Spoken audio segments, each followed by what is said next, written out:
ছেলেটি প্রবাসীদের স্ত্রীদেরকে ইজারা রাখার কথা বলছে, বন্ধক রাখার কথা বলছে। সেই ছেলেকে তারেক রহমান বলছেন তিনি ফলো করেন। যাই হোক, এটা তার হয়তো রুচির একটি বহিঃপ্রকাশ হয়ে যেতে পারে, দেশের মানুষের প্রতি তার দৃষ্টিভঙ্গির একটি প্রতিফলনও হতে পারে।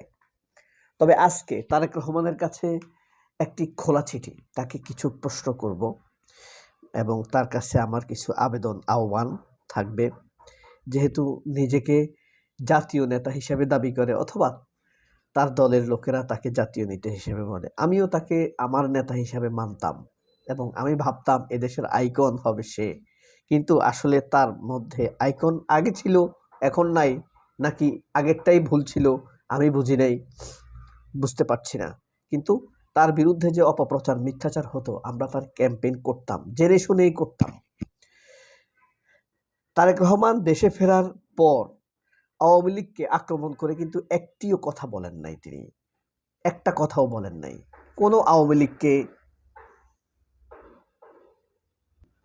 বরং উল্টা আওয়ামী লীগ দ্বারা নির্যাতিত নিপীড়িত যারা হয়েছে, দেশ ছাড়া হয়েছে, সবচাইতে বেশি গুম খুন ক্রসফায়ারের শিকার হয়েছে, তাদেরকে তিনি আক্রমণ করে কথা বলেছেন।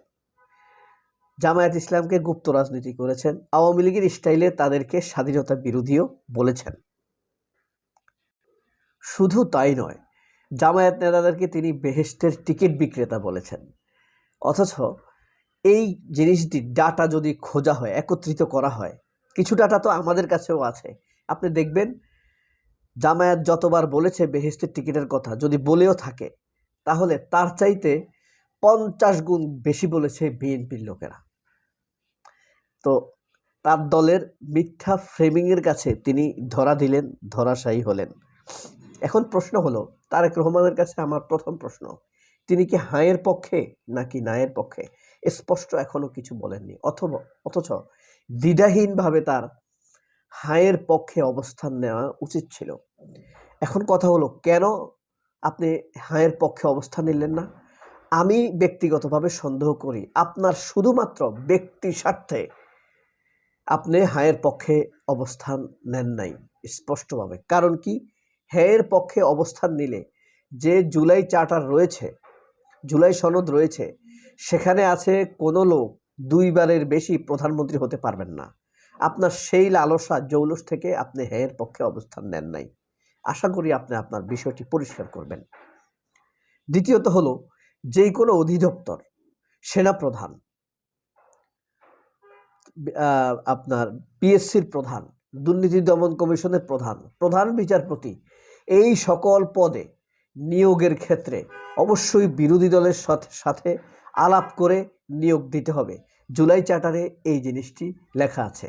এখন আপনি যদি হ্যাঁর পক্ষে ভোট দেন, আপনার ব্যক্তিগত নিজের হাতে এই ফ্যাসিস্ট ক্ষমতাটি থাকবে না বলে আপনি হ্যাঁর পক্ষে অবস্থান নিচ্ছেন না।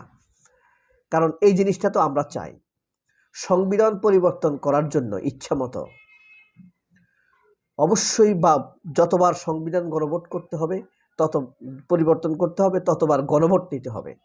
আপনি নিজের ইচ্ছামতো সংবিধান পরিবর্তন করতে চান, এই কারণে আপনি হ্যাঁর পক্ষে অবস্থান নেন নাই। আশা করি আপনি আপনার অবস্থান পরিবর্তন করবেন।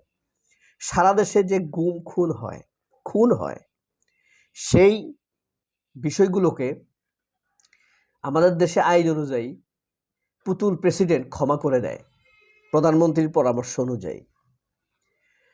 হ্যাঁর পক্ষে অবস্থান নিলে অথর্ব প্রেসিডেন্ট এটা আর ক্ষমা করতে পারবে না, এবং যার পরিবারের লোক নিহত হয়েছে, ক্ষমা করার জন্য তাদের কনসার্ন নিতে হবে।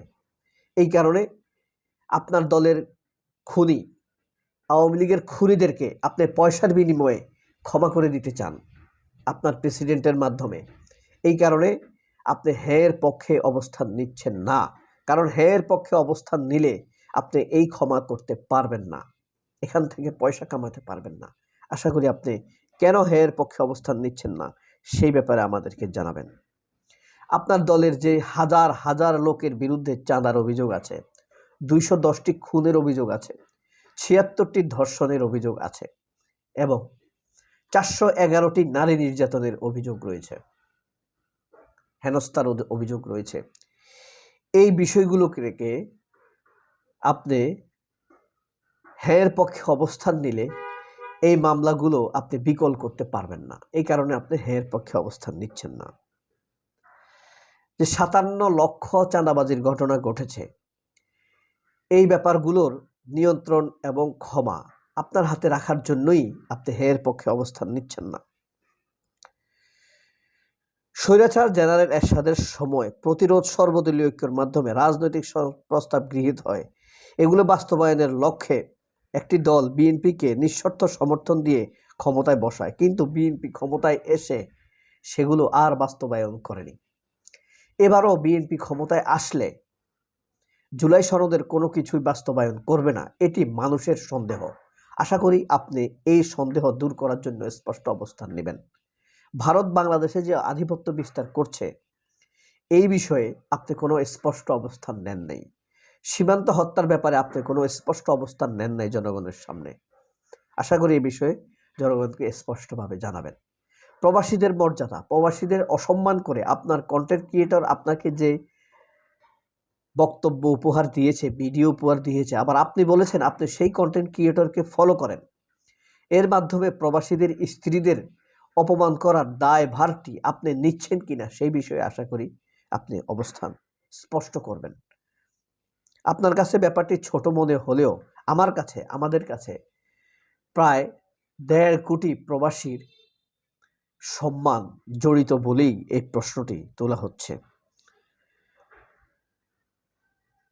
আপনি যেই 59 জন ঋণ খেলাপি এবং বিদেশি নাগরিককে নমিনেশন দিয়েছেন আগামী নির্বাচনে ল মেকার হিসেবে বাংলাদেশের পার্লামেন্টে প্রবেশ করার জন্য,